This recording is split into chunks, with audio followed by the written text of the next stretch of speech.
बिस्मिल्लाहिर्रहमानिर्रहीम। अस्सलामुअलैकुम students, welcome to my YouTube channel. Class 9th biology chapter number 1 topic 1.6 scientific method. Previous topic में हमने इसके पहले दो स्टेप्स यानी recognition of a problem and observations को डिस्कस किया था। आज इसी टॉपिक को कंटिन्यू करते हैं, लेकिन टॉपिक की तरफ बढ़ने से पहले अगर आपने इस वीडियो को लाइक या शेयर नहीं किया तो कर दीजिए और चैनल को सब्सक्राइब लाजमी कीजिए और अपने दोस्तों से इस चैनल को लाजमी शेयर कीजिए। और कमेंट सेक्शन में जो भी आपकी क्यूरी होती है, कोई क्वेश्चन है, कोई कन्फ्यूजन है, वो लाजमी आप डिस्कस किया करें, पूछा करें। तो बढ़ते हैं आज की वीडियो की तरफ, लेक्चर की तरफ। हाइपोथेसिस, मफरूज़ा। On the basis of observation scientist develop a statement. अब ऑब्जर्वेशन की बेस पे साइंटिस्ट एक स्टेटमेंट डेवलप करेगा जिसे हाइपोथेसिस कहते हैं। May prove the answer of scientific problem under study. Such tentative answer of scientific problem is called hypothesis. Scientist make many hypotheses for a single problem. A hypothesis has a following characteristics. यानी वो tentative statement जो किसी observation को explain करे, उसका एक tentative answer वो होता है जिस पर अभी कोई रिसर्च नहीं हुई, यानी कोई एक्सपेरिमेंट नहीं किया गया, कोई तजर्बा नहीं किया गया। तजर्बे के बगैर अगर कोई आप आंसर क्रिएट करते हैं तो वो टेंटेटिव आंसर कहलाता है।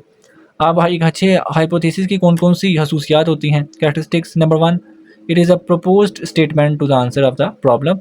It always matched with available observations. यानी उसे ऑब्जर्वेशन के साथ मैच होना चाहिए। It can be tested through experiment. और उस स्टेटमेंट को हम तजुर्बा के ज़रिए साबित कर सकें। There is always a way to disprove the hypothesis. और साथ ही साथ उस हाइपोथेसिस को गलत भी साबित किया जा सके। ये तमाम कैरेक्टरिस्टिक्स होती हैं एक अच्छे हाइपोथेसिस की। तो इसमें आप सबसे पहले डेफिनेशन याद करेंगे, ये जितनी है ये निशान लगा है। On the basis of observation scientist develop a statement, such tentative answer of scientific problem is called hypothesis. इसकी डेफिनेशन के बाद इसकी कैरेक्टरिस्टिक्स आपने याद करनी है, चारों पॉइंट्स। तो इस टॉपिक में, इस सब हेडिंग में हमने ये कवर करना है। उसके बाद इसका नेक्स्ट स्टेप है डिडक्शन। अब हाइपोथेसिस से ही एक ऐसी स्टेटमेंट का आगाज़ करना, ऐसी स्टेटमेंट बनाना जिस पर मज़ीद काम किया जाएगा अगले स्टेप में, यानी कि एक्सपेरिमेंटेशन में, तजुर्बे में।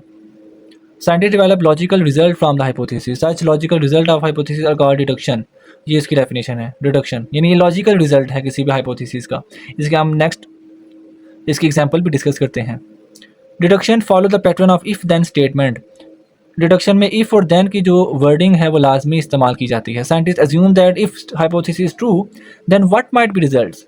साइंटिस्ट ये अज्यूम करता है, सपोज करता है कि अगर हाइपोथेसिस ठीक है तो क्या रिजल्ट आएगा, यानी रिजल्ट को वो सपोज कर लेता है। जैसे कि फॉर एग्जांपल हाइपोथेसिस थी कि leaf discolourization and stunted growth in a plant are caused by deficiency of iron in the soil. कि अगर जो पौधे की ग्रोथ रुक जाती है या उसकी कलर, जो उसका जो पत्ते का कलर है वो डिस्कलराइजेशन हो जाती है उसमें, यानी ग्रीन के अलावा कोई कलर हो जाए, तो उसकी क्या वजह है? Are due to deficiency of iron in soil. वो मिट्टी में आयरन की डेफिशिएंसी की वजह से होता है। तो ये था हाइपोथेसिस। अब इसका डिडक्शन क्या होगा? If iron deficiency is causing the symptoms then adding iron to the soil will improve the colour of leaf and promote plant growth. कि अगर आयरन डेफिशिएंसी की वजह से ये सिम्टम्स ज़ाहिर होते हैं कि उसकी ग्रोथ रुक जाती है या उसकी जो पत्ते का जो कलर है वो चेंज हो जाता है, तो मिट्टी में आयरन को ऐड करने पर ये प्रॉब्लम को सॉल्व हो जाना चाहिए। ये चीज़ होनी ही नहीं चाहिए, यानी इसकी ग्रोथ स्टंट ना हो, उसके कलर में, उसके पत्तों के कलर में कोई चेंज ना आए। तो इस पर अब डिडक्शन को सामने रखते हुए एक्सपेरिमेंट को डिज़ाइन किया जाएगा।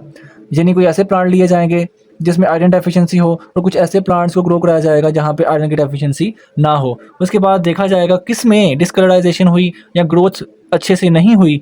उसके बाद उसे कंक्लूड किया जाएगा कि आया कि हाइपोथेसिस ठीक था या नहीं, क्या वाकई आयरन की डेफिशिएंसी डिस्कलराइजेशन या स्टंट ग्रोथ का बायस बनती है या नहीं। तो ये उसके रिज़ल्ट के बाद ये बात सामने आ जाएगी।